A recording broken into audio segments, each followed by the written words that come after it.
Assalamualaikum warahmatullahi wabarakatuh. Alhamdulillahi rabbil alamin, alladzi nahmaduhu wa nasta'inuhu wa nastaghfiruh wa na'udzu billahi min syururi anfusina wa sayyiati a'malina.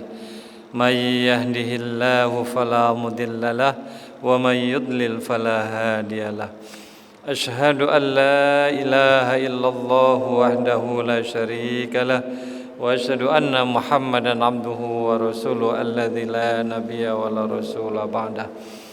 Allahumma salli wa sallim wa barik ala nabiyyina Muhammadin wa ala alihi wa ashabihi ajma'in, amma ba'd. Rabbi shrah li sadri wa yassir li amri wa hlul 'uqdatam min lisani yafqahu qawli. Rabbi zidni ilma warzuqni fahma, amin.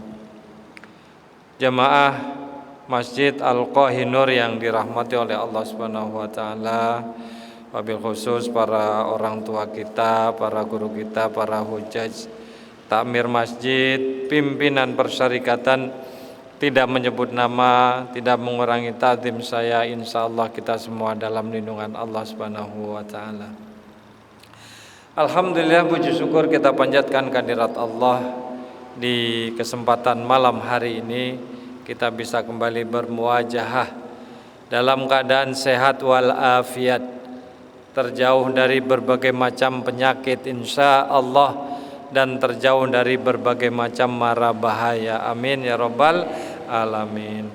Sebuah karunia yang luar biasa yang bisa jadi tidak didapati oleh saudara-saudara kita di luar sana. Karena kesibukannya, karena sakit yang dideritanya atau musibah lainnya menghalanginya dari beribadah kepada Allah, menghalanginya dari menuntut ilmu dan melakukan kebaikan-kebaikan yang lain. Maka insyaallah kita diistiqomahkan oleh Allah Subhanahu wa taala, dan mudah-mudahan ketika suatu saat Allah Subhanahu wa taala memanggil kita, kita berada dalam kondisi yang terbaik, dalam keadaan taat kepadanya, dan insyaallah husnul khatimah, amin ya rabbal alamin. Salawat serta salam terlimpah kepada junjungan kita Nabi Muhammad sallallahu alaihi wasallam, kepada keluarganya, kepada sahabatnya, kepada umatnya, dan insya Allah kita semua yang terus istiqomah menjalankan sunnah-sunnah dan tuntunannya. Rasulullah sallallahu alaihi wasallam bersabda, man shalla alayya salatan sallallahu alaihi asyra. Siapa yang bersalawat kepadaku, kata Rasul sallallahu alaihi wasallam, 1 kali, maka Allah akan bersalawat kepadanya 10 kali.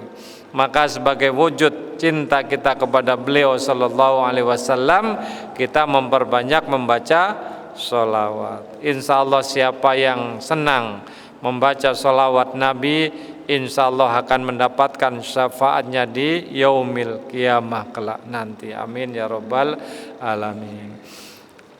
Bapak-bapak sekalian yang dirahmati oleh Allah Subhanahu wa taala, kita lanjutkan kajian kita masih seputar masalah 5, kitab masalah 5. Yang sudah kita bahas adalah tentang agama, yang kedua tentang dunia, yang ketiga ibadah, yang keempat dan yang kelima adalah qiyas.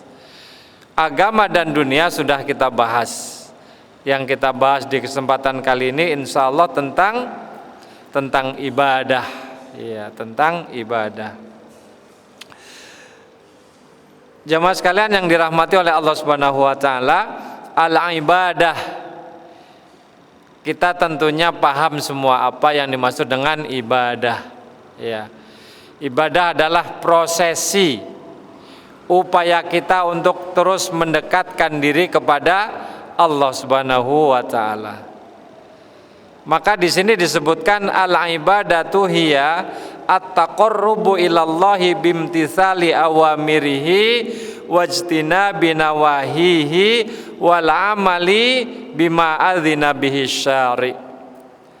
Jadi ibadah itu bukan sekedar puasa, sholat, zakat, haji, tapi duduk kita, makan kita, tidur kita, bercanda kita dengan keluarga adalah ibadah.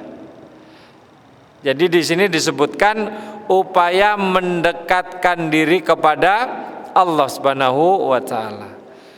Dengan apa? Pertama, bimtithali awamirihi, dengan mengerjakan perintahnya. Ada perintah kita kerjakan. Allah menyuruh kita sholat, kita sholat. Allah menyuruh kita puasa, kita puasa. Itu namanya ibadah. Allah suruh kita sujud, kita sujud. Itu namanya ibadah. Kemudian yang kedua, wajtinabi nawahihi, menjauhi larangannya. Allah melarang kita dari berbohong. Maka ketika kita tidak bohong, maka kita sedang ibadah. Allah melarang kita dari berjudi, maka ketika kita tinggalkan judi, itu kita sedang ibadah, upaya taqarrub kepada Allah Subhanahu wa taala. Kemudian yang ketiga, wal amali bima adzina bihi syari', dan mengerjakan apa yang diizinkan oleh Allah. Tentunya yang baik diizinkan, yang buruk tidak diizinkan. Maksud diizinkan di sini boleh dilakukan walaupun tidak ada larangan, boleh dilakukan atau ditinggalkan walaupun tidak ada perintah. Duduk selonjor misalkan, atau duduk senderan misalkan, tiduran, boleh-boleh aja, nggak ada larangan, nggak ada perintah, ya. Bisa bernilai ibadah, ya ibadah, asal diniatkan karena Allah Subhanahu wa taala. Makan, minum, ketika kita niatkan karena Allah, ya, menjadi ibadah. Kenapa diniatkan karena Allah? Karena ada yang makan karena selain Allah, Pak, karena nafsunya, sehingga yang penting kenyang. Ketika tidak didapati uang di kantongnya, dia nyomot dari kantong temannya, nyopet, nyuri, korupsi. Demi apa? Demi memenuhi nafsu perutnya. Kenapa dia lakukan itu? Karena makannya, bukan karena Allah Subhanahu wa taala, gitu, Pak. Jadi ibadah itu adalah at-taqarrub, upaya mendekatkan diri kepada Allah Subhanahu wa taala. Kalau orangnya disebut apa, Pak? Orangnya disebut dengan abid, yang sedang beribadah, ya. Yang sedang beribadah atau yang beribadah disebut dengan abid. Wala ana abidum ma abattum, dan aku bukanlah penyembah. Abid itu penyembah, yakni orang yang melakukan ibadah, orang yang melakukan prosesi sesembahan. Kalau yang disembah disebut dengan al-ma'bud. La ilaha illallah artinya la ma'buda illallah. Tidak ada yang berhak disembah kecuali Allah Subhanahu wa taala. Nah, kita ini semuanya disebut dengan abdun, hamba. Kenapa? Karena tugas utamanya adalah mengabdi. Tugas utamanya adalah sujud, tugas utamanya adalah ibadah, tunduk kepada Sang Pencipta. Maka kita semua adalah abdun, Abdullah, hamba Allah. Muhammadun Rasulullah, Muhammadan abduhu wa rasuluh, wa asyhadu anna Muhammadan abduhu wa rasuluh. Kita bersaksi bahwa Nabi Muhammad adalah hambanya dan ya rasulnya. Itu, Pak, ya. Wahya amatun wa khosoh. Ibadah terbagi menjadi dua. Yang pertama itu umum, yang kedua khusus. Pertama itu umum, yang kedua khusus. Hadirin yang dirahmati oleh Allah Subhanahu wa taala, sebelum lebih detail tentang umum dan khusus, karena ibadah inilah kita dicipta, Pak. Wa ma khalaqtul jinna wal insa illa liya'budun. Az-Zariyat ayat 56. Ya. Atau Al-Baqarah ayat 21. Ya ayyuhan nasu abudu, wahai manusia sembahlah Rabbakum, sembahlah Tuhan kalian, alladzi khalaqakum, yang telah mencipta kalian, walladzina min qablikum, dan orang-orang sebelum kalian, la'allakum tattaqun, supaya kita semua menjadi hamba-hambanya yang bertakwa. Jadi ketika kita beribadah itu sejalan dengan tujuan, sejalan dengan fitrah, Pak.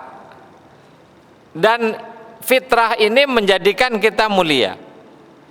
Kita bisa sujud bersyukur kepada Allah karena perbuatan itulah yang membuat kita mulia. Iblis dilaknat oleh Allah, kenapa? Karena tidak taat perintah Allah, tidak mau bersujud. Iblis, ya. Binatang kerjaannya apa? Ya kita tahu. Ya, tapi manusia selain dikasih yang namanya nafsu juga dikasih akal.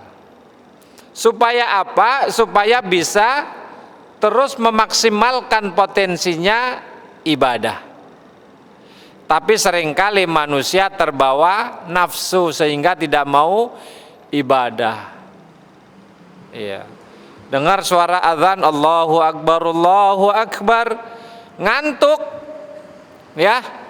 Mana pilihannya? Ikutin kata mata atau ikutin kata akal? Akal di sini yakni mengikuti atau menuruti perintah Allah, sholat. Iya. Kemudian si akal karena sudah terpengaruh sama nafsu, nanti aja. Kan lebih baik sholat mikirin makan atau makan mikirin sholat. Lebih baik makan mikirin sholat daripada. Iya. Kalau saya sholat nggak saya pikirin, Pak. Saya nggak mikirin sholat, tapi saya kerjakan. Ya, jangan dipikirin tapi dikerjakan. Iya. Saya mah nggak mikirin sholat, marah dia dengar begitu. Padahal yang diperintah adalah aqimus sholah, dirikanlah sholat. Nah, supaya manusia tidak terjerumus ke dalam nafsu angkara murka, akalnya terkalahkan dengan nafsunya, mereka yang korupsi itu, Pak, orang pintar atau orang bodoh itu, Pak? Kan orang pintar semua itu, gelarnya itu, titelnya itu berderet itu, ya kan? Makan bangku kuliah, asli makan bangku kuliah sekarang ya, makan bantuan, makan bansos segala macam, ya. Akalnya dikalahkan sama nafsunya. Maka supaya imbang, supaya akal tidak dikalahkan oleh nafsunya, Allah Subhanahu wa taala berikan kepadanya apa? Wahyu.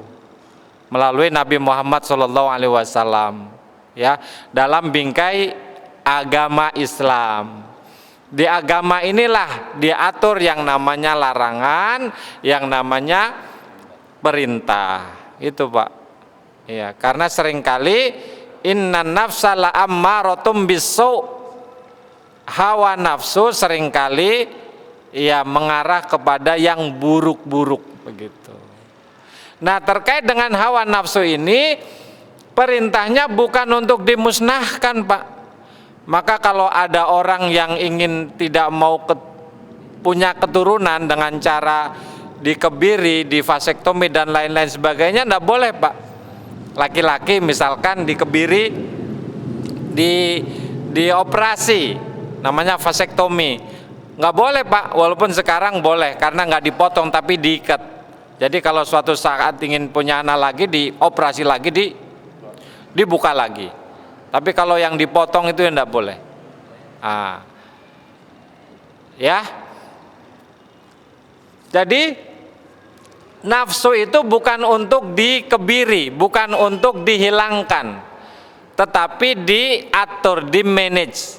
Bagaimana kita mengikuti hawa nafsu tapi juga mendatangkan ridho Allah, makan nikmat kita Pak, ngopi, apalagi ngantuk-ngantuk begini kan, kopinya mana Pak Haji? Enggak ada kopinya, ya. Tapi mendatangkan ridho Allah Pak. Makanya ketika sebelum melakukan proses yang diperbolehkan itu, jangan lupa kita berucap Bismillah. Ya, makan, minum kita berucap Bismillah. Dalam bingkai ibadah, bernilai ibadah. Bercanda kita dengan keluarga, bernilai ibadah. Ketika kita awali dengan basmalah. Itu. Jadi bagaimana aktivitas kita dalam kehidupan sehari-hari setiap saat bernilai ibadah. Itu yang terpenting Pak. Karena ibadah sholat paling berapa lama? 5 menit, 10 menit. Ya, imamnya baca lama dikit, makmumnya batuk-batuk. Nah, sinyal itu. Ya, imamnya nggak paham lagi. Dipanjang-panjangin itu, yang batuk semakin banyak. Iya, itu. Jadi sholat ibadah sebentar Pak, paling berapa menit? 5 menit, 10 menit. Setelah itu berhenti pahalanya. Tapi bagaimana bahwa aktivitas kita setelah sholat juga bernilai ibadah? Duduk kita, aktivitas kita. Fa idza qudiyatis sholatu fantashiru fil ardi wabtaghu min fadlillah wadhkurullaha katsiran la'allakum tuflihun. Perintahnya setelah sholat itu apa? Bertebaran, maksudnya beraktivitas, mencari rezeki. Nah, mencari rezeki juga ibadah. Karena nilainya ibadah, maka dia tidak mau mengotori misinya. Misinya apa? Mendekatkan diri kepada Allah Pak, dengan cara bekerja itu. Karena misinya adalah mendekatkan diri kepada Allah dengan cara bekerja, maka bekerjanya yang benar, gitu Pak. Pasti benar, karena niatnya benar. Kalau niatnya tidak benar demi perutnya, ya aneh-aneh Pak. Udah kayaknya masa ampun, tunjangan sini sana sini banyak, masih aja terus, ya, nggak ada habis-habisnya. Alhaakumut takatsur hatta zurtumul maqabir. Bermegah-megahan telah melalaikan kalian semua. Kapan kita sadar? Ketika mati. Ternyata harta benda yang sedemikian rupa banyaknya, dan kita berusaha mati-matian mencarinya, tidak dibawa mati. Jadi rebutan keluarga, jadi rebutan ahli waris, jadi rebutan istri, anak, dan lain sebagainya. Itu Pak. Jadi penting bagi kita mengupayakan segala aktivitas kita bernilai ibadah. Disinilah konsep bahwa orang yang beriman itu pahalanya tiada putus, tiada berhenti. Illal ladzina amanu wa amilus solihati falahum ajrun ghairu mamnun. Kecuali orang-orang yang beriman dan beramal soleh, baginya pahala yang tiada putus-putus. Maka pentingnya kita smart dalam beramal Pak. Jadi bukan handphone aja yang smart Pak. Wah, handphonenya keren Pak, ya, handphonenya keren, bisa buat remote AC, remote TV, ya, saking kerennya. Tapi juga harus smart orangnya Pak ketika beramal. Bagaimana beramal dengan uang 50.000 terus mengalir pahalanya? 50.000 kita belikan apa? Kita belikan makanan, ya, bakso misalkan. Kenyang kita Pak, kita baca Bismillah, bernilai pahala. Tapi selesai sampai situ aja Pak. Apalagi kalau sudah dikeluarkan lagi pagi-paginya, ya nggak ada sisa sama sekali. Tapi kalau kita berikan kepada fakir miskin, ya, kita belikan mushaf Al-Quran, kita taruh di masjid, kita belikan makanan, minuman, kemudian kita berikan kepada mereka yang sedang berbuka puasa, terus mengalir pahalanya, Pak. Jadi namanya cerdas di dalam beramal. Iya. Yakni amal yang tiada putus-putusnya, yang terus mengalir pahalanya. Itu.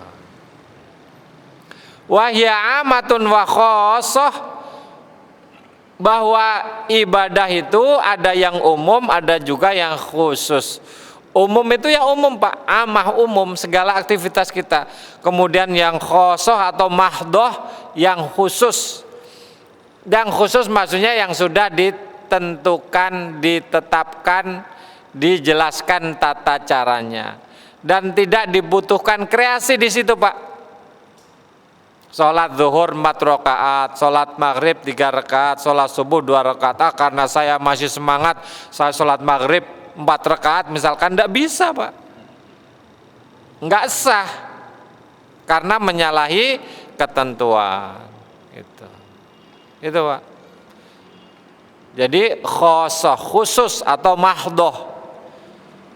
Maka syarat dari ibadah mahdoh itu yang pertama harus didasarkan pada niat.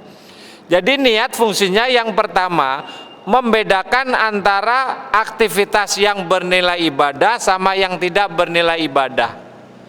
Bahkan aktivitas yang tidak bernilai ibadah bisa jadi ibadah tergantung niatnya. Itu, Pak. Sholat, puasa, zakat, haji, umroh, kan harus ada niatnya, Pak. Kalau nggak ada niatnya, tidak sah. Ya, tidak sah. Tapi kalau makan, minum, mandi pakai niat, Pak, nggak perlu, Pak. Saya mau makan, saya mau mandi, saya mau minum, nggak perlu, Pak. Iya. Tapi bisa nggak bernilai ibadah? Bisa. Kapan? Ketika kita berdoa, membaca basmalah. Tidur bernilai ibadah? Saya mau tidur dah, ngomong lagi. Saya mau buang air, ngomong lagi. Ya. Tidak dibutuhkan, Pak, untuk aktivitas yang bukan spesifik ibadah, aktivitas biasa, nyupir misalkan, ya. Nah. Beda dengan yang namanya mahdoh, harus dikukuhkan niat. Kita mau sholat, kita mau puasa wajib, ya sebelum fajar kita harus sudah mengukuhkan niat. Niatnya jam 7 tidak bisa, kecuali puasa sunnah, puasa sunnah. Itu, Pak. Jadi niat yang pertama itu untuk membedakan antara aktivitas yang bernilai ibadah dan aktivitas yang tidak bernilai ibadah. Tapi karena niat ini pula aktivitas yang tidak bernilai ibadah bisa bernilai ibadah. Paham, Pak, maksud saya? Yang pertama. Yang kedua, untuk membedakan amalan atau ibadah yang satu dengan yang lainnya. Bapak masuk ke masjid, sholat 2 rakaat. Sholatnya apa? Sholat tahiyatul masjid, sholat syukrul wudu, sholat qobliyah, atau sholat lainnya. Jadi harus dikukuhkan niatnya, Pak. Saya mau sholat syukrul wudu, ya, atau sholat qobliyah dulu, atau sholat tahiyatul masjid dulu misalkan. Harus dikukuhkan, Pak. Gitu. Jadi fungsi niat yang kedua itu untuk membedakan ibadah yang ada. Contoh misalkan, ya, saya mengeluarkan uang dari kantong saya 500.000 misalkan, kan harus jelas niatnya. Saya mau infak biasa atau mau zakat, harus dikukuhkan, Pak. Iya. Ketika ditanya sama amil misalkan atau tamir, ini apalah, pokoknya saya ngasih, jangan. Harus jelas ini sedekah, Pak, atau ini zakat saya dari gaji saya sebulan ini misalkan, gitu, Pak. Itu. Ya. Nah, pentingnya niat yang tadinya ibadah bisa menjadi tidak ibadah. Sholat misalkan harus karena Allah Subhanahu wa taala. Karena niatnya bukan karena Allah, tidak ibadah, Pak. Sholat misalkan karena ada pembagian sembako misalkan. Kan dulu pernah viral itu di Sumatera itu, yang sholat subuh sekian kali dapat Innova. Wah, cakep banget, Pak, dibikin Al-Kohiner gini Pak Haji di sini. Wah, itu penuh Pak Haji sini nanti. Penuh semua. Jadi ketika diniatkan karena selain Allah, yang tadinya ibadah tidak menjadi ibadah. Dan inilah prinsip dari ibadah mahdhah. Yang pertama harus didasarkan niat, yang kedua harus didasarkan pada tuntunan. Nah, nggak boleh ada kreasi. Kreasi dalam hal ini maksudnya ya misalkan kita sholat subuh 2 rakaat jadi 3 rakaat misalkan. Itu menambah jumlah sujudnya di setiap rakaat misalkan. Nah, itu enggak boleh. Al-Fatihah misalkan kita baca sampai 3 kali misalkan. Jadi yang pertama harus didasarkan niat, yang kedua didasarkan pada tuntunan. Iya, gitu Pak. Maka supaya kita bisa beramal sesuai tuntunan, ya kita harus ada ilmunya, harus belajar. Gitu. Jadi tidak taklid, tidak ikut-ikutan saja. Ya. Fal amatu kullu amalin adzina bihi syari'. Yang dimaksud dengan ibadah umum adalah segala perbuatan yang diizinkan oleh Allah Subhanahu wa taala. Diizinkan maksudnya itu tidak ada larangan. Bapak kemari pakai baju merah, kuning, hijau, biru silahkan. Kepantasannya saja. Kepantasannya aja. Bapak mau pakai apa namanya istilahnya pakai mukena ketika sholat ya boleh aja, tapi kepantasannya, ya kepantasannya. Pakai kaos oblong doang misalkan boleh aja Pak, tapi tidak pantas. Itu. Jadi diizinkan, ya perbuatan yang diizinkan maksudnya tidak ada larangan. Tetapi yang umum ini bisa menjadi ibadah kapan? Ketika tadi diniatkan karena Allah, Pak. Ya. Saya memakai pakaian berwarna putih kenapa? Karena ittiba sunnah Rasul, mengikuti tuntunan Rasul. Kenapa? Karena Rasul suka pakaian yang berwarna putih misalkan. Dapat pahala insya Allah, Pak. Memotong kuku. Kenapa memotong kuku hari Jumat? Karena itu sunnahnya, dapat pahala Pak. Kalau kita bilang ini kan udah panjang-panjang, dapat pahala Pak. Ya kan? Kenapa makan? Lapar gitu. Ya. Tapi ketika bilang lapar, ketika kita bilang makan karena Allah Subhanahu wa taala, dapat pahala. Itu Pak. Fal amatu kullu amalin adzina bihi syari'. Bahwa yang disebut dengan ibadah umum adalah segala perbuatan yang diperbolehkan. Termasuk terkait dengan makanan Pak. Mau makan apa aja silahkan, asal punya kita, jangan punya orang. Ya, mau ngopi, mau ngeteh, mau gulanya sesendok, gulanya 2 sendok, silahkan aja. Ya mungkin kalau kebanyakan ya diabetes kan, begitu aja. Iya. Makan daun-daunan apa aja yang mau silahkan aja Pak, selama milik kita diperkenankan. Itu namanya adzina, diizinkan, tidak ada larangannya, tidak ada larangannya. Beli daging, dagingnya mau dimakan apa, dimasak apa, mau direndang, mau disemur, mau dibakar, mau di lain-lain, di sop gitu, ya silahkan Pak. Itu namanya adzina, diizinkan, diperkenankan, tidak ada larangan.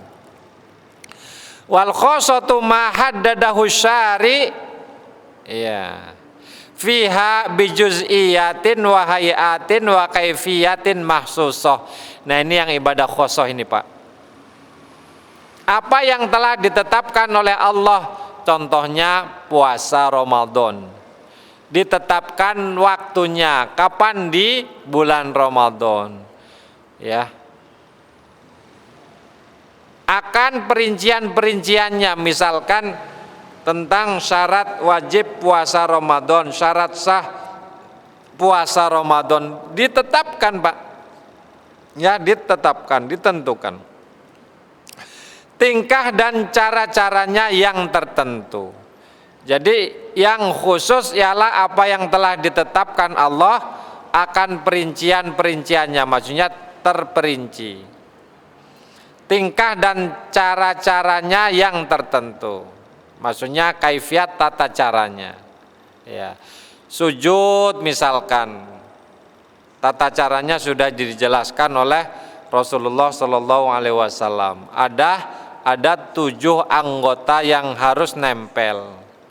Ya Pak, jidat, kemudian apa? 2 telapak tangan, kemudian dengkul, kemudian ujung jari. Ketika menunjuk jidat, masuk juga ditunjuk apa? Hidung, jadi harus nempel. Jadi yang nempel ininya Pak, bukan ininya, kan ada yang sujud begini nih, gitu. Kemudian meluruskan punggung. Kata Rasul, ya, la sholat liman la yuqimasul bahu fir ruku'i was sujud. Tidak sah sholat atau tidak sempurna sholatnya yang tidak meluruskan punggungnya ketika ruku dan sujud. Sholat misalkan sholat berdiri tapi kita goyang-goyang, banyak gerak misalkan Pak, ya, atau sholat ngomong, ya nggak sah. Sholat terbuka auratnya. Ada orang Pak sholat Pak nggak melihat dan memperhatikan pakaiannya, dia pakai kaos, pakai celana jeans, ketika sujud kelihatan tuh apa namanya itu, kelihatan pantatnya kan, mohon maaf, tidak sah. Itu sudah terperinci tata caranya. Itulah yang dimaksud dengan ibadah mahdho. Ya. Puasa dari terbit fajar hingga terbenam matahari. Nah, karena perinciannya kemudian tata caranya sudah ditetapkan, ketika ada masalah pun dikasih solusi. Siapa yang ngasih solusi? Allah langsung. Disebut dengan rukhsah. Ya, rukhsah. Contoh, puasa. Wajib bagi orang yang beriman yang sudah baligh, ya, baik laki-laki maupun perempuan, berpuasa dari terbit fajar hingga terbenam matahari. Tapi boleh dia tidak berpuasa kapan? Yang pertama ketika sakit. Yang kedua ketika dalam perjalanan. Dalam perjalanan nih Pak, walaupun kita kuat puasa, mau buka silahkan Pak. Tapi jangan keterlaluan pula, kan dari sini ke mana? Ke Margonda doang, ujung sono itu, ke wali kota buka, ya nggak pula seperti itu. Ya kan? Jadi ada rukhsah, ada keringanan. Atau bagi mereka yang sudah tidak sanggup lagi untuk berpuasa karena sakit menahun atau memang sudah tua. Ya sudah tua, karena saking tuanya nggak kuat puasa, pura-pura pikun, pura-pura lupa, padahal memang tidak kuat puasa. Ya. Itu namanya rukhsah, dan siapa yang memberikan? Allah Subhanahu wa taala. Ketika kita dalam perjalanan ada yang namanya sholat qashar. Dalam perjalanan Pak, sholat jamak qashar. Siapa yang memberikan, yang menentukan? Allah Subhanahu wa taala langsung. Itu Pak. Ada perintah kurban. Rasulullah langsung contohkan binatang apa yang dikorbankan. Kambing atau domba, begitu, unta, gitu. Kemudian para ulama menambahkan beberapa binatang seperti sapi, kerbau. Kan di Saudi Arabia nggak ada dulu Pak, di Jazirah kan. Yang ada paling unta sama domba, ya kan? Ya, sampai di Indonesia kambing itu ternyata banyak kan. Ada kambing Jawa lah, ada biri-biri, ada apa lagi itu. kambing Garut segala macam kan banyak, tapi intinya sama. Yang nggak boleh itu apa? Kambing gunung. Kan ada Pak. Kenapa? Karena dia liar. Termasuk rusa Pak, walaupun halal tapi tidak boleh dibuat kurban. Kenapa? Karena bukan piaraan gitu. Tapi kalau piaraan Allahu a'lam mungkin bisa jadi gitu. Tapi susah kan ternakan rusa Pak gitu.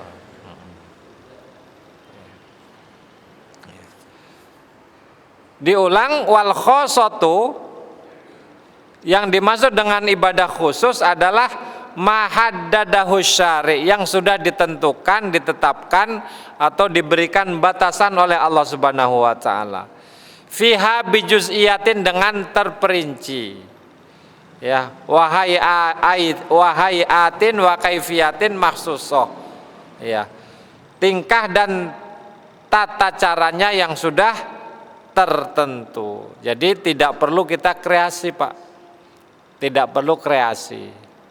Salat misalkan berdiri takbiratul ihram, kemudian kita membaca iftitah, kemudian kita membaca Al-Fatihah, kemudian kita membaca surat. Itu runtutannya. Maka rukun terakhir dari salat itu harus apa Pak? Harus tertib. Nggak boleh asal-asalan.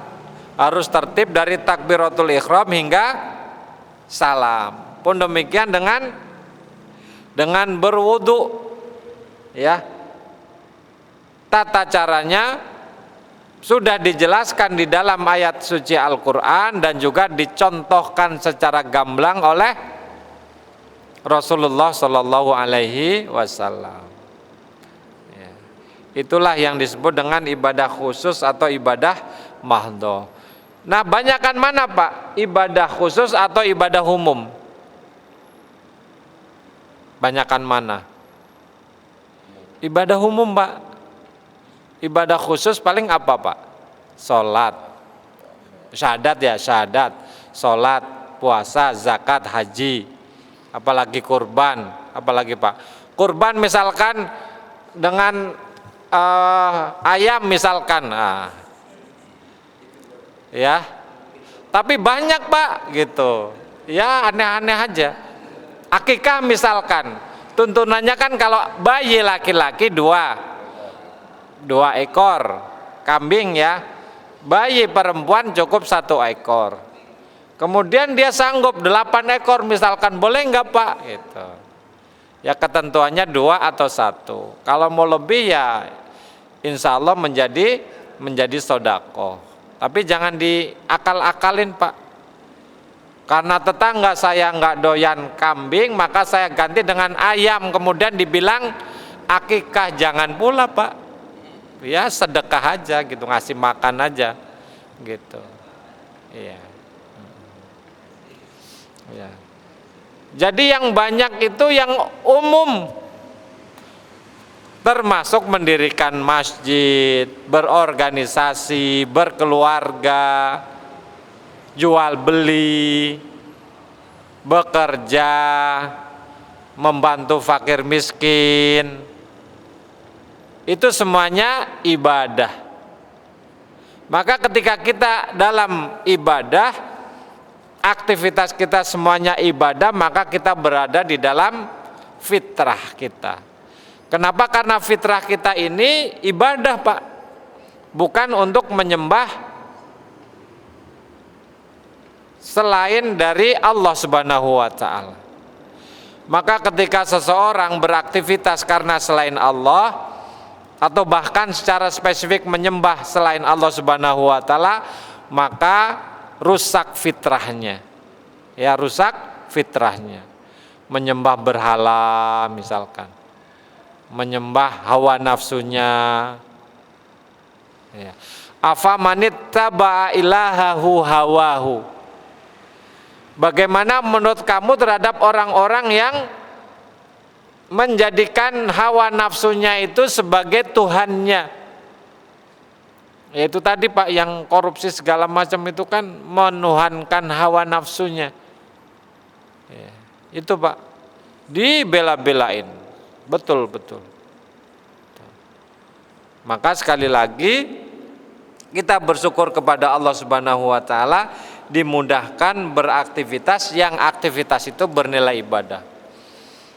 Coba bayangkan Pak, Bapak makan, ada nikmat makan di situ, ada kopi, wah nikmat Pak aja udah mau habis nih minumnya, kan?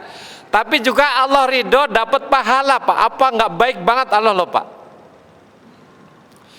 Bapak bercanda dengan istri, selain mendapatkan kenikmatan juga mendapatkan anak, mendapatkan pahala, tuh apa nggak kurang lagi. Fa bi ayyi ala rabbikuma tukadziban. Itu. Ke masjid. Ya. Setiap langkah pertama itu mengangkat derajat, langkah yang kedua menghapus dosa dan kesalahan. Kemudian disehatkan badan kita karena aktivitas berjalan kita ke masjid Pak. Nah itu, jadi semakin jauh semakin sehat, ya, semakin banyak pahalanya. Ya Pak Hamzah nih karena paling deket ya paling sedikit pahalanya. Aduh, lagi khusyuk. Iya, itu. Jadi gitu Bapak sekalian. Ya, bagaimana sekali lagi aktivitas kita semuanya itu bernilai ibadah di sisi Allah Subhanahu wa taala.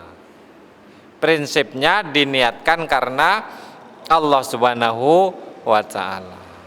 Dan ternyata ibadah umum itu lebih banyak, lebih fleksibel dan lebih dimungkinkan untuk kita berkreasi gitu.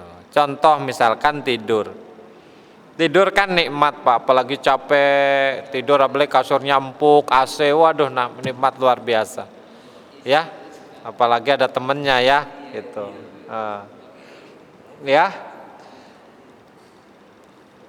nikmat kita dapati, bangun kita seger, tapi kita juga dapat pahala itu Pak. Maka ketika kita tidur didasarkan pada contoh Rasul. Pertama membaca doa, membaca basmalah, membaca beberapa zikir ayat-ayat Al-Quran. Kemudian menghadap ke kiblat misalkan. Menempelkan telapak tangan di pipinya begitu misalkan. Itu sunnah-sunnahnya Pak. Jangan mentang-mentang tidur itu nikmat kemudian main terlentang aja. Wah begitu aja Pak. Enak-enak Pak, tapi ya pahalanya kurang. Kenapa? Karena tidak sesuai dengan tuntunan. Buang air misalkan, buang hajat namanya itu, kan kita nyaman plong Pak, tapi dengan kenyamanan itu kita juga dapat pahala. Gimana caranya? Ketika masuk baca bismillah, ketika keluar baca hamdalah, kemudian ikuti dengan jongkok misalkan, tidak berdiri. Pun demikian makan dan minum ada tuntunannya dari Rasulullah, walaupun nah ini bedanya Pak, ibadah umum sama ibadah khusus. Kalau ibadah khusus harus kudu pasti ikut tuntunan, tapi kalau ibadah umum ketika kita ikut tuntunan itu menjadi pahala yang berlipat ganda. Itu Pak, seperti misalkan kita makan itu tadi dapat kenikmatan, dapat kesenangan, tapi dapat pahala. Gimana caranya? Ikuti sunnah Rasulullah. Duduk ya, makan dengan tangan kanan. Kebanyakan kita kan enggak Pak, makan dengan tangan kiri, berdiri, enggak bagi-bagi lagi kan begitu.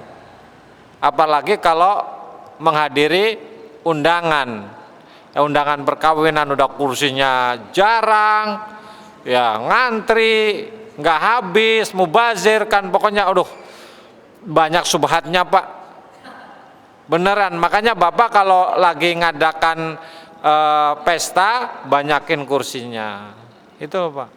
Ketika kita memberikan fasilitas kepada orang lain supaya bisa menghidupkan sunnah Rasul, kita juga dapat pahala itu Pak. Jadi bagaimana konsep kita bahwa segala aktivitas kita itu bernilai ibadah. Sehingga karena semuanya diniatkan karena ibadah, kita terus dekat dengan Allah Pak. Kenapa? Karena ibadah itu at-taqarrub, mendekatkan diri kepada Allah. Itu. Kenapa kita harus mendekatkan diri kepada Allah? Karena Allah sudah dekat, Pak. Ya. Iya. Bukan menjauhkan yang sudah dekat, Pak. Tapi mendekatkan yang sudah dekat. Apa itu maksudnya? Allah bilang wa idza sa'alaka ibadi anni fa inni qarib. Kalau ada sang hamba bertanya kepadaku, bertanya tentangku, ya, bertanya kepadamu tentang aku, katakanlah bahwa aku ini amat sangat dekat. Fa inni qarib. Nah, Allah adalah maha dekat. Tapi tidak semua bisa mendekatinya, Pak. Ya, sudah dekat tapi tidak semua bisa mendekatinya. Hanya orang-orang yang suci yang bisa mendekatinya. Caranya bagaimana? Ya ibadah yang suci, Pak. Yang niat ikhlas karena Allah Subhanahu wa taala. Baik melalui ibadah khusus maupun ibadah umum gitu. Ada yang mau ditanyakan, Pak? Silakan, Pak, Bu. Ya. Iya, Pak. Ya. Waalaikumsalam warahmatullahi.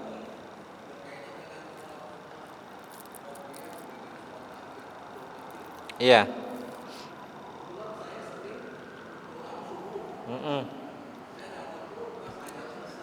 Iya.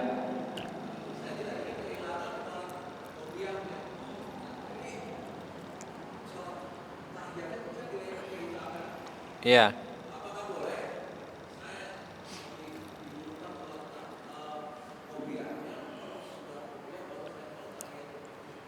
Iya. Betul.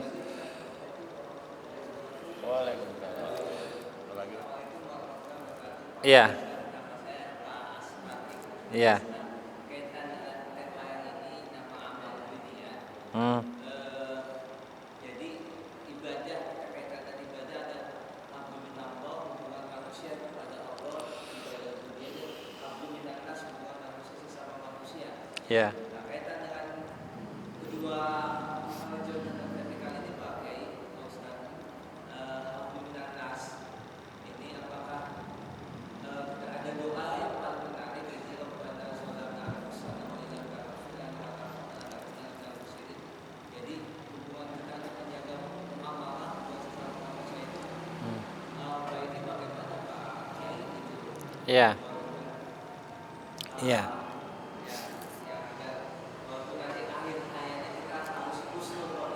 Betul.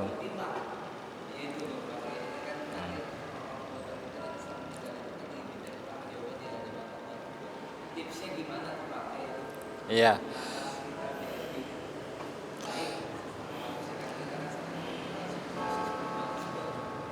Iya. Jadi dua dulu, nanti lupa saya. Ya, dari yang nomor 2 dulu. Ya. Ada nasihat Rasulullah, pesan Rasulullah kepada kita semua. Ittaqillaha haitsu ma kunta. Bertakwa kepada Allah di dalam kondisi apapun, dimanapun kita berada. Bertakwa kepada Allah. Bertakwa kepada Allah di kantor, bertakwa kepada Allah di jalan, bertakwa kepada Allah di masjid, di pasar, dan lain sebagainya. Kita keluar gang, Pak, ke jalan besar, aduh itu mata melotot-melotot itu, akhirnya mau berantem. Kenapa? Karena nggak pada bertakwa kepada Allah itu, Pak. Ya kan? Itu.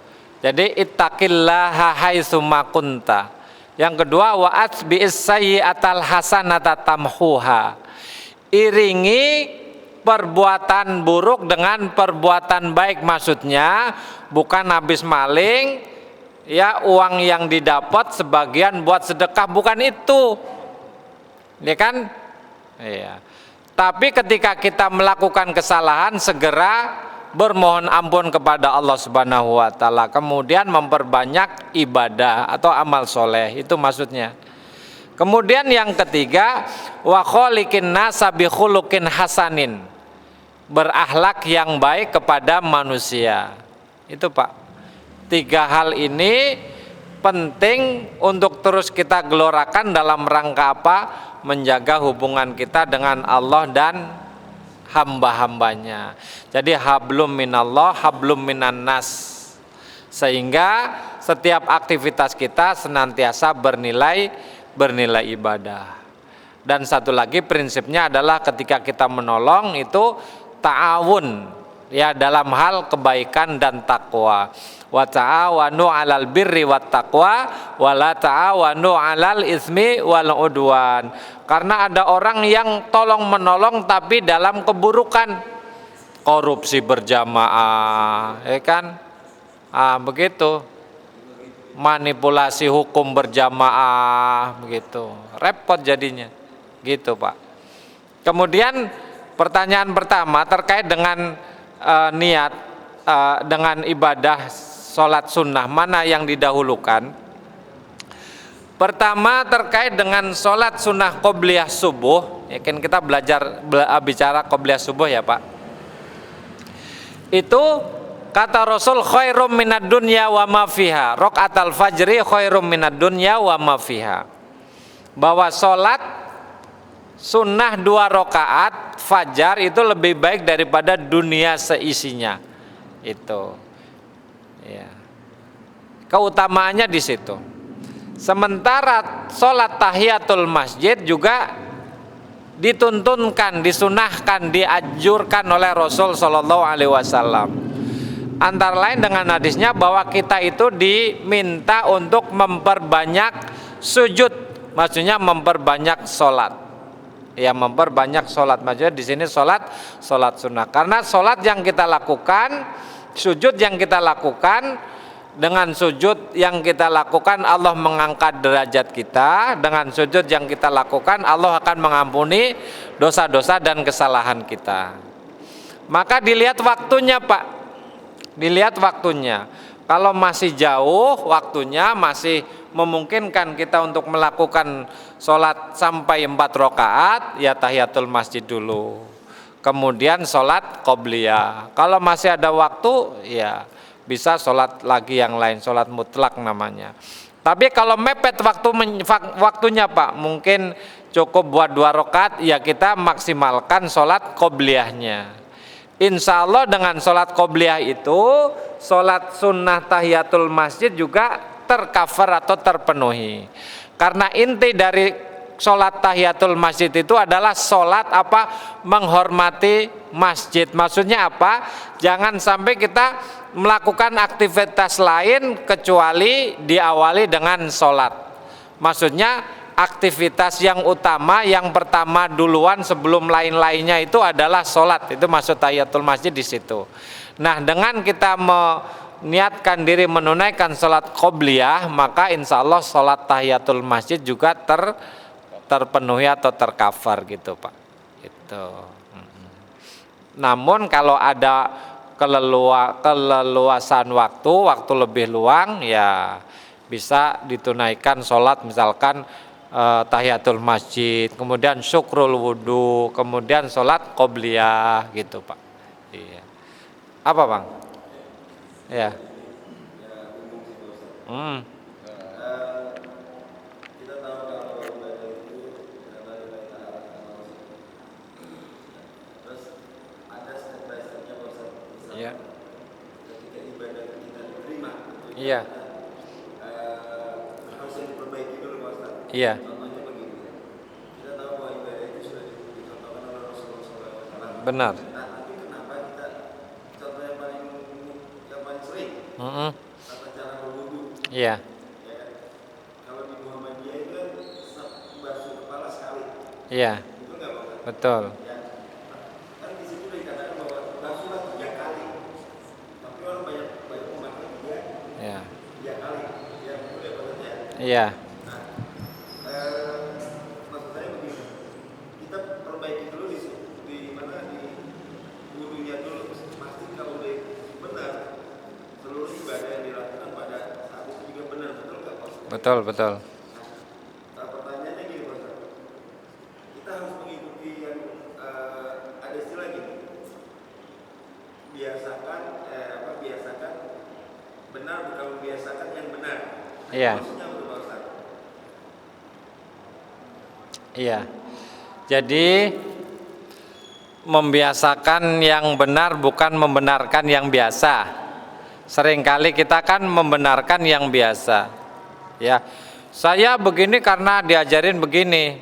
Saya bikin atau melakukan kebiasaan seperti ini ya karena udah turun temurun dari nenek moyang. Ya, nenek moyang saya melakukan begini. Padahal tuntunannya tidak ada. Padahal mungkin bisa jadi di situ ada ya aturan yang dilanggar gitu. Karena kebiasaan ya sudah ikut saja gitu. Iya. Ya kalau tidak sesuai dengan yang dituntunkan ya tidak. Karena yang namanya ibadah mahdhah itu syaratnya harus 2 supaya diterima. Yang pertama itu niat karena Allah, innamal a'malu binniyat atau al umuru bimaqasidiha. Nah, yang kedua harus didasarkan pada tuntunan. Nah, terkait dengan mengusap kepala misalkan ya, kan sudah jelas ayatnya, sudah jelas di situ hadisnya. Cuma kenapa berbeda? Karena interpretasi mungkin. Gitu, Pak. Seperti takbiratul ihram kan macam-macam, Pak. Ada hazwa mankibai, hazwa udhunain. Kemudian ada habis diangkat kedua tangan kita, naruhnya di mana, misalkan ala sodri, di atas dada. Ada yang menafsirkan di atas dada yang seperti ini, ada yang di ulu hati, ada yang di pusar, ada yang main lepas saja Allahu Akbar begitu. Ya, itu didasarkan pada pemahaman terhadap teks-teks hadis yang ada begitu. Makanya kan para imam juga ada perbedaan di situ. Ya, tetapi yang terpenting adalah bagaimana apa yang kita lakukan itu memang ada dasarnya. Gitu loh, Pak. Begitu, Bang. Seperti kita mengangkat tangan ada hadwa udhunain, selempang dengan telinga, atau hadwa mankibain. Apa namanya ini? Ini loh, apa namanya ini? Bahu. Iya, itu. Begitu, Bang. Termasuk ya wudu yang berbeda-beda. Karena memang hadisnya demikian. Maka kalau kita baca tarjih di sini ya, sumamsah birosika, yang kita usap itu kepala kita. Jadi bukan apa? Bukan rambut, kepala. Kalau rambut yang nggak punya rambut gitu kasihan, mau ngusap apa? Ya kan? Au binasiatika, atau ubun-ubun kita, Pak. Jadi ubun-ubunnya aja gitu yang diusap, bukan kepala. Bisa, karena Rasul pernah begitu. Wa alal imamah, atau di atas imamah, atau imamah, Pak. Imamah apa sih namanya itu? Yang dilipat-lipat gini tuh loh. Gitu kan? Kan susah itu dibuka. Nah, ini cuma diusap ininya aja. Jadi di tengah di sini gitu. Ini kena dikit. Jadi enggak dari usap dari depan ke belakang lagi. Kenapa? Karena itu juga Rasulullah Shallallahu Alaihi Wasallam melakukan. Itu, Pak. Kalau kita baca redaksi tarjih di sini, biimroril yadaini min muqaddamihi ilal qafa. Dari depan sini, dari apa namanya, depan di atas jidat, ubun-ubun, dari depan ke belakang ya sampai tengkuk sini, kemudian ke depan lagi. Waradihima ilai, kemudian dikedepankan lagi. Ya nggak salah, Pak, kalau yang begini tuh diusap. Karena memang Rasulullah pernah demikian, pernah melakukan yang demikian. Cuma hadis yang detailnya itu ya yang itu tadi, waradihima tadi gitu. Iya. Itu. Iya. Jadi ketika ada orang berbeda dalam ibadah, bukan berarti dia salah. Bisa jadi karena ya dasarnya pemahaman terhadap dalil yang berbeda. Contohnya, kenapa ada kunut subuh dan tidak ada kunut subuh? Dalam mazhab Syafi'i kunut subuh itu sunnah, tapi di mazhab yang lain tidak. Imam Maliki kunut juga, tapi kunutnya sebelum ruku. Kalau mazhab Syafi'i kan sudah ruku atau setelah ruku sebelum i'tidal. Setelah apa? Setelah i'tidal. Ya, bangun dari ruku maksudnya gitu. Jadi gitu Bang, kalau ada perbedaan itu biasa di dalam fikih. Cuma yang utama dalam hal usul itu jangan sampai ada perbedaan. Tapi kalau misalkan yang kecil-kecil nggak apa-apa lah ada perbedaan gitu. Iya. Iya betul. Nah. Iya. Gitu Bang. Ya. Jadi prinsipnya di dalam ibadah itu ya kita tahu dalilnya Pak. Kita tahu. Misalkan gini. Ya. Bangun dari sujud Pak. Kan ada yang telapak tangan, ada yang begini ya kan? Ada yang begini. Itu memang ada dua-duanya hadisnya Pak. Gitu. Jadi mau tangan atau begini juga boleh aja. Itu. Ya, kemudian seperti doa iftitah kan banyak di situ. Doa iftitah mau pilih yang mana? Begitu. Jadi ada keleluasaan di situ. Ada yang namanya alternatif karena memang itu dimungkinkan, atau ada perbedaan karena apa pemahamannya yang berbeda atas nas teks yang sudah ada gitu. Ya, nas dalil yang sudah ada gitu. Gitu. Ya. Ada lagi Pak? Cukup ya? Jam tangan 10 nih. Nah. Udah malam ya, sudah ngantuk. Mau ibadah yang lain katanya. Ya. Demikian, mudah-mudahan manfaat, mudah-mudahan berkenan. Ya kan kata Rasul, wa fi buti ahadikum shadaqah. Di kemaluan kalian itu ada sedekah. Itu jadi mau ibadah yang lain ya silahkan. Tapi niatkan karena Allah Subhanahu wa taala. Mudah-mudahan manfaat, mudah-mudahan berkenan, kiranya Allah Subhanahu wa taala mengampuni dosa-dosa kita semua, memudahkan urusan-urusan kita semua, menjadikan keluarga kita semua sakinah, mawaddah warahmah, dan Allah menjauhkan kita semua dari berbagai macam mara bahaya dan musibah. Para pimpinan kita, para orang tua kita yang saat ini sedang diuji oleh Allah Subhanahu wa taala dengan sakit, kiranya Allah Subhanahu wa taala segera sembuhkan penyakitnya. Amin ya rabbal alamin. Rabbana atina fid dunya hasanah wa fil akhirati hasanah wa qina adzabannar. Subhana rabbika rabbil izzati amma yasifun wa salamun alal mursalin walhamdulillahi rabbil alamin. Saya akhirin nunan qalami wa mayasturun wa basyiril mu'minin. Wassalamualaikum warahmatullahi wabarakatuh.